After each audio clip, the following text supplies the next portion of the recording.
Jumpa lagi dengan Star Football, tempat berkumpulnya bintang-bintang lapangan hijau. Laga Timnas Indonesia versus Afghanistan jadi ajang Direktur Olahraga FK Senika, David Balda, memantau pemain Indonesia selain Egy Maulana Fikri. Dalam laga melawan Afghanistan, Timnas Indonesia terpaksa harus mengakui keunggulan lawannya itu dengan skor tipis 0-1. Pemain FK Senika, Egy Maulana Fikri turut bermain dalam laga ini, bahkan jadi starter.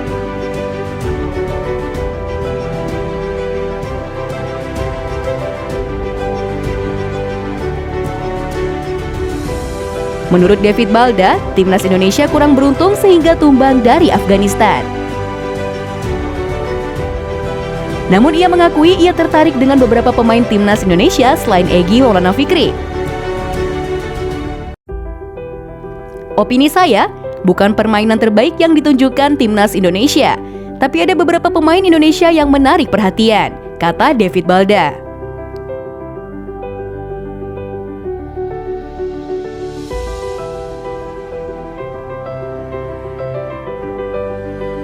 Pernyataan David Balda itu membuktikan bila laga melawan Afghanistan jadi ajang dirinya memantau pemain Indonesia selain Egy.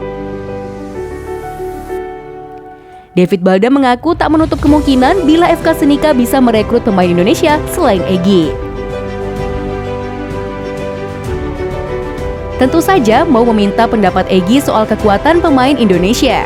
Lebih banyak pendapat tentang pemain Indonesia selalu diterima oleh kami, kata Balda.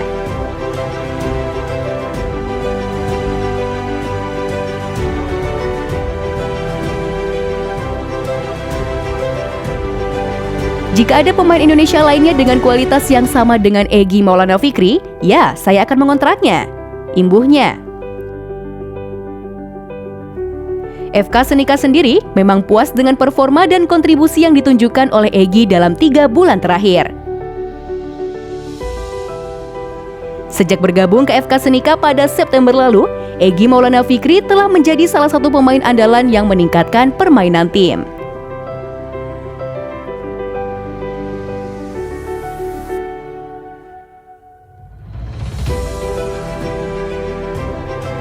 Dia adalah salah satu pemain terbaik di tim kami. Dia luar biasa, tutur David Balda. Dia memiliki teknik, visi, kecerdasan, operan kunci, operan tak terduga, kreativitas, kelincahan, hingga kecepatan.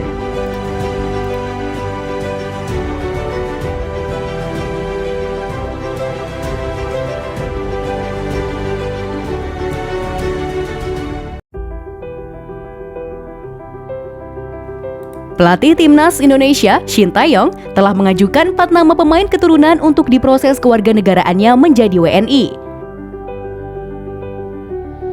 Mereka adalah Sandy Walsh, 26 tahun, Jordi Amat, 29 tahun, Miss Hilgers, 20 tahun, dan Kevin Dix, 25 tahun. Menanggapi keinginan Shin Tae-yong tersebut, Menteri Pemuda dan Olahraga atau Menpora, Zainuddin Amali, angkat bicara.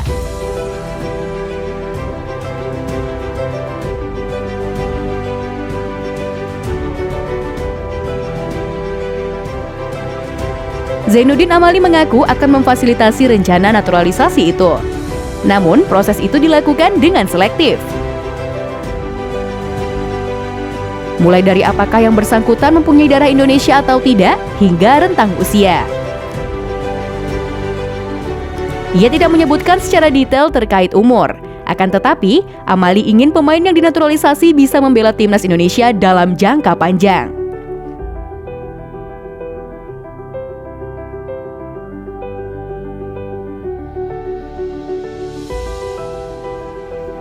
Proses naturalisasi, nah itu kalau klub yang mengajukan saya tolak. Kalau PSSI ada keturunan, maka ditelusuri. Kami terima sudah lengkap, saya perketat, ucap Amali. Artinya, usia dia masih jangka waktu lama bisa main di Timnas. Nah, itu kan kami akan tanya ke federasi.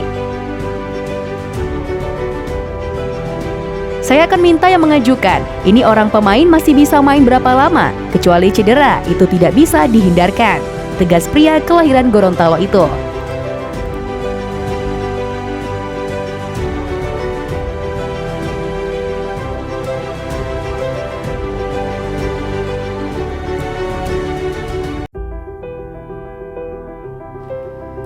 Timnas Indonesia U18 proyeksi Piala Dunia 2023 akan kembali diisi oleh pemain keturunan.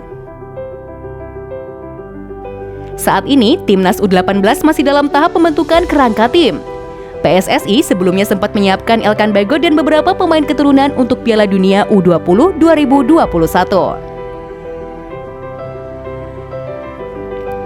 Setelah ditunda ke 2023, kebijakan memanfaatkan pemain keturunan akan kembali dilakukan.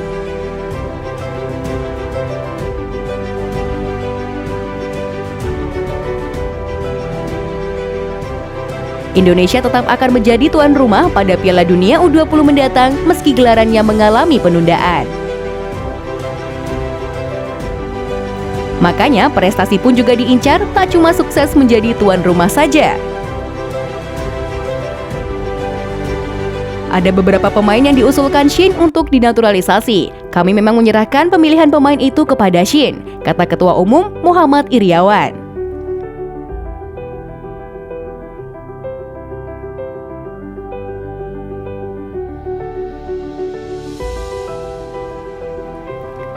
Saya ingin Timnas U18 tak hanya bermain di sana, Piala Dunia U20 2023, tapi juga dapat menembus 8 besar, ujarnya menambahkan. Timnas U18 baru saja berangkat ke Turki pada Senin 15 November untuk menjalani rangkaian awal persiapan Piala Dunia U20. Sebanyak 36 pemain terpilih dari 108 pemain seleksi.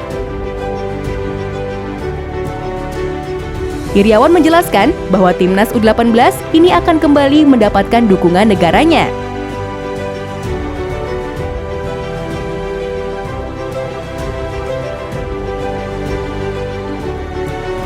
Misalnya pembiayaan persiapan sebagaimana yang sempat dialami Timnas U19 saat menjalani pemusatan latihan di Eropa pada 2020.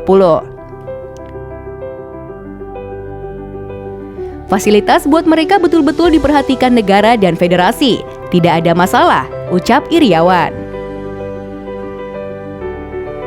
Di Turki, Timnas U18 akan menghadapi 3 laga uji coba, yakni Antalyaspor pada 21 November, Alanyaspor pada 24 November, dan menjajal salah satu skuad negara kelompok usia.